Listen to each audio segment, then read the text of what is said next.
భద్రాచలం లాంటి రామాలయం కానీ చాలామందికి తెలియని చోటు. ఈ ఆలయం వెనుక ఉన్న కథ ఏంటో మీకు తెలుసా అసలు? చాలామందికి తెలియదు ఈ గుడి ప్రత్యేకతలు. హలో అండి, అందరికీ నమస్తే. Welcome to my channel Sravanthi vlogs. ఈ గుడి ఎక్కడో మీకు తెలుసా?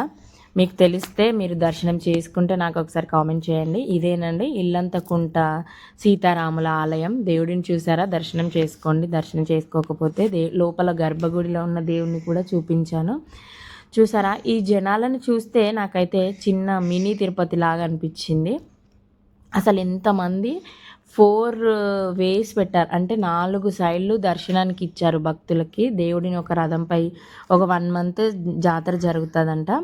ఆ 1 మంత్ అయిపోయాక దేవుడి గర్భగుడిలో ఉన్న విగ్రహాలు తీసి రథం పైన పెట్టి ఆ రథం తిప్పి ఒక నైట్ అంతా తిప్పి అక్కడ పెట్టి మళ్ళీ అందరికీ దర్శనం, ఆ రథం ఎక్కి దర్శనం చేయించుకుంటారంట. చూసారా ఎంతమంది? ఇది ఒక్క సైడే, ఇలా 4 సైడ్ల నుంచి ఉన్నారు ఇంత పబ్లిక్. అసలు చాలా అంటే చాలా పీస్ఫుల్గా ఉంది. అసలు దేవుడు అయితే ఎంత బాగున్నాడంటే మైండ్ అయితే చాలా పీస్ఫుల్గా అనిపించింది. మా విలేజ్ కూడా అటు సైడే, చాలా నియర్ బైయే. కానీ మేము రోడ్డు ముందు నుంచి, ఆ గుడి ముందు నుంచే వెళ్తాం, కానీ ఏ రోజు దర్శనానికి వెళ్ళలేదు. ఈరోజు నిజంగా మమ్మల్ని రాముడు పిలుచుకొని దర్శనం చేయించుకున్నాడు అనిపించింది మాకు. యాక్చువల్లీ అసలు మేము ఊరికి వేరే ప్లాన్ మీద వెళ్ళాము, వేరే ఫంక్షన్స్ మీద వెళ్ళాము. యాక్చువల్లీ ఫంక్షన్ అయిపోయిన నైటే మేము రావాలి, అర్జెంట్ పని ఉంది మా వారికి ఆ రోజు, నెక్స్ట్ డే మార్నింగ్. అయినా కూడా మేము అక్కడ ఉన్నాము, ఉండి దర్శనం చేసుకున్నాము. ఇన్నిసార్లు వెళ్ళని దర్శనం ఆ రోజు, అంత పెద్ద పండుగ రోజు వెళ్ళామంటే ఖచ్చితంగా నేనైతే గట్టిగా నమ్మాను రాముడే మమ్మల్ని పిలిచి దర్శనం చేయించుకున్నాడని. చాలా బాగా అనిపించింది. దర్శనం అంతా అయిపోయింది. ఆల్మోస్ట్ 3 hours పట్టింది మాకు. ఆ పబ్లిక్ చూసారు కదా, స్పెషల్ దర్శనం అని ఉంది, దానికి కూడా అంతే పడుతుంది. ఫ్రీ దర్శనం అయినా అంతే. ఆల్మోస్ట్ 3 hours, 2.5 3 hours పట్టింది మాకు. మార్నింగ్ మేము 5కి వెళ్తే 8కి వచ్చాము.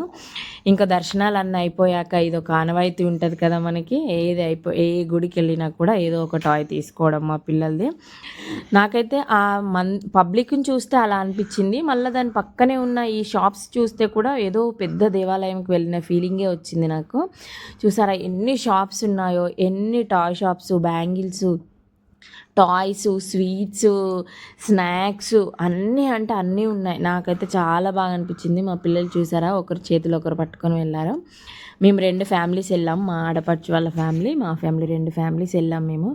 ఈ చిన్న బాబుకి గాంధీ తాత వేషం వేసి ఇక్కడ నిల్చోపెట్టారు. చాలా బాధ అనిపించింది ఆయనను చూస్తేనైతే నాకు.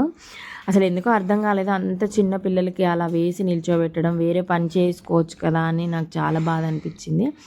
అన్ని టాయ్స్, క్లిప్స్ అన్నీ ఉన్నాయి. మనకు మినీ జాతరలాగా అనిపించింది నాకైతే. చాలా బాగుంది. మీరు ఎవరైనా ఈ రథం దర్శనం చేసుకున్నారా? చేసుకోకపోతే చేసుకోండి, ఉంటుందంట. Thank you for watching. Please like, share, subscribe to my channel.